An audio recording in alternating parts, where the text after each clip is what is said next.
After dancing around the topic for a very long time, I have finally caved and decided to make an entire video dedicated to Shinjuku Yuta versus Kenjaku. Most people, with the exception of some blind-ass Kashimo Glazers, know that the position of top 3 in the verse is a contest between Yuta and Kenjaku. However, today that all changes because by the end of this video, only one of them will be awarded that title. Whenever I touch on this topic though, two things always happen. One, I get called a Glazer, and two, people say that Kenjaku wins because of an open barrier domain without ever actually explaining why that makes him win. Realistically though, this video is only gonna fix one of those issues because I most certainly will get called a Glazer regardless of what I say. But hopefully you guys know by now that I just simply don't give a fuck. Anyway, the structure of this video is incredibly simple. I'm gonna start by glazing Yuta by very briefly explaining his full kit, and then I'm gonna do the exact same thing for Kenjaku. See, I know how to glaze equally. The main focus of the video, however, will be all about them fighting with their domains because that's Kenjaku's only real win condition. But goddamn, what an insanely broken win condition it is. I think I've yapped enough though, so let's get right into it and settle this debate once and for all. Oh, and if this video gets over 1k likes, I will make a 1v1 video of your choice decided by a poll. Okay, let's go. Right then, first up is Shinjuku Yuta Okotsu, and like I said, I will do my very best to keep this recap very brief. He has Cursed Energy, second only to Sukuna, with some crazy levels of Cursed Energy enhancement, which is shown via the following feats. He has blocked Granite Blast with one hand in base,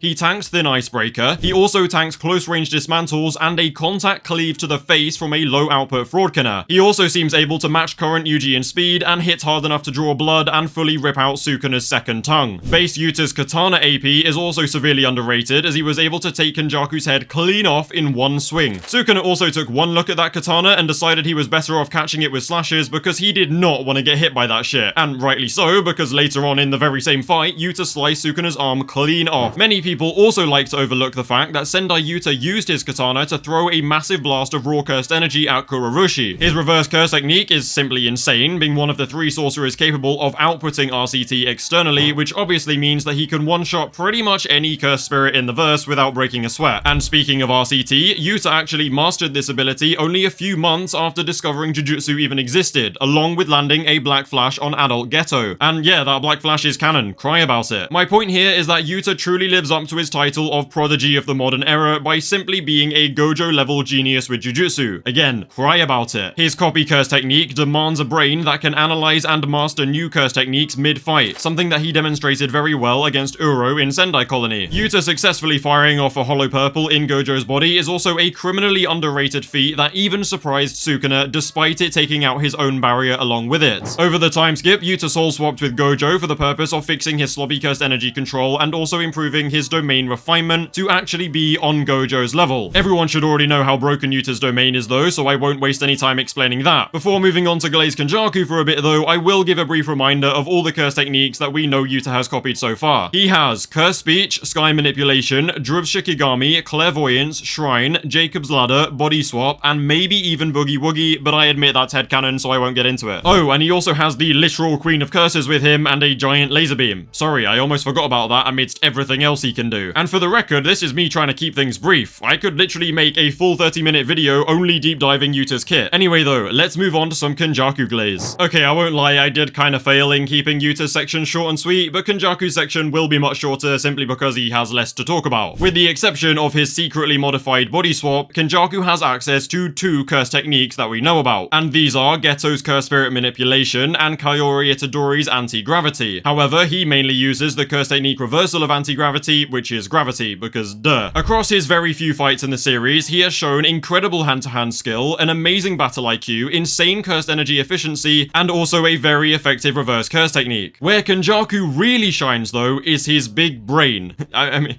like, get it? Because, like, big, I mean, you get it? Shut up! Okay, sorry, I was just trying to make it somewhat entertaining, like, damn. Anyway, yeah, Kenjaku has spent well over 1,000 years collecting everything there is to know about cursed energy and Jujutsu in general, making him even more knowledgeable than Sukuna. After all, Kenjaku was the one to actually teach Sukuna about the secret of sealing your soul in a cursed object. When it comes to applying his knowledge into his own Jujutsu though, he may not be as good as Sukuna and Gojo, but goddamn is he up there. Kenjaku's genius applications of Curse Spirit Manipulation genuinely make Geto look like a grade 2 bum. Bro can use Uzumaki to extract curse techniques from cursed spirits for a one-time use, just like he did against Mahito. And he also introduced us to the concept of minimum Uzumaki, which outputs the combined cursed energy energy of a handful of curses instead of all of them at once. And bear in mind, this is an attack which literally put a hole through the middle of special grade sorcerer Yuki Tsukumo. In terms of base stats, it's hard to tell because he does share Geto's cursed energy, but likely uses it much more effectively than Geto ever did, so I can't really scale him based on Geto's limited feats in the series. He can consistently react to and dodge piercing blood, which is the speed of sound, but in no way was he shown to speed or perception blitz Choso, something which Yuta did actually manage to do. Also, Yuta had no issue slicing clean through Kenny's reinforced neck, so I think it's safe to say that Kenjaku has special grade stats, but not quite Yuta level stats. Besides his massive Crondolium though, Kenny has one ability in particular which is a big part of the reason why he is often considered top 3 in the verse, and that is an open barrier domain. And it's this ability that will easily cause Yuta Okkotsu the most trouble in their fight. Now, one key thing people tend to forget about Yuta is that he is a no-nonsense kind of guy. When he genuinely intends to kill you, he will do whatever it takes from the get-go. He's not like Sukuna, Kashimo, and Gojo in that he doesn't play with his food or care about pride or any bullshit like that. He will simply do whatever it takes to win. To be fair though, Kenjaku is actually very similar in that he has very little interest in fighting anyone for someone as strong as he is. There's simply no desire to see what their opponent is truly capable of. Fighting is more of an inconvenience for both Yuta and Kenjaku. They'd rather just not have to do it. Now just keep all of this information in mind about their characters because it will be important very soon. So anyway, let's just say that Yuta pulls up to fight Kenjaku after the time skip and they both have equal information on each other's abilities because I already know that people are going to be mad if I keep the information gap despite it being realistic. Now we have already established that Kenjaku is one of, if not the, smartest characters in the entire... Actually wait, no, I take that back. It's Todo. It's totally Todo, but Kenjaku is second smartest. So, just like with Yuki, Kenjaku will realize that he is simply outgunned in a straight up brawl against Yuta Okkotsu, and consequently he will pull out his domain expansion incredibly early on in that fight. And this is where shit gets really interesting, so make sure to lock the